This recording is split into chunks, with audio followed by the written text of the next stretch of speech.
ఈ వీడియోలో ఆపరేషన్ ఎలా చేస్తామో చూపిస్తాను. హాయ్ అందరికి, నేను doctor Srikanth, general and laparoscopic surgeon in Siri hospital, Armoor. Recent గా ఒక పేషెంట్ కడుపు నొప్పి, వామిటింగ్ తో మన హాస్పిటల్ కి వచ్చారు. ఆ పేషెంట్ గ్యాస్ ప్రాబ్లం అని నెగ్లెక్ట్ చేశాడు. బట్ అతనికి ఎంతకీ తగ్గకపోవడంతో మన సిరి హాస్పిటల్ కి వచ్చాడు. స్కాన్ చేసి చూసాము. స్కానింగ్ లో తెలిసింది ఏంటంటే పిత్తాశయంలో మాంసం ముద్దలుగా అయ్యింది. మనం గ్యాల్ బ్లాడర్ పాలిప్స్ అంటారు. సో సర్జరీ సజెస్ట్ చేశాము. ఇప్పుడు మీరు చూస్తుంది లాప్రోస్కోపిక్ కొలిసిస్టెక్టమీ అంటారు.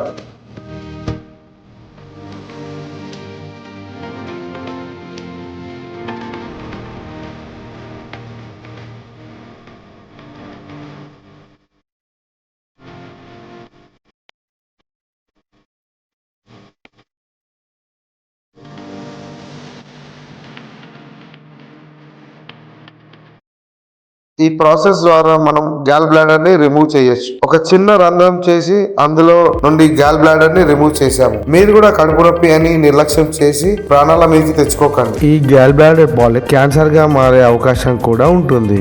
ఇలాంటి సమస్య ఉంటే వెంటనే మన సిరి హాస్పిటల్ ని సంప్రదించండి.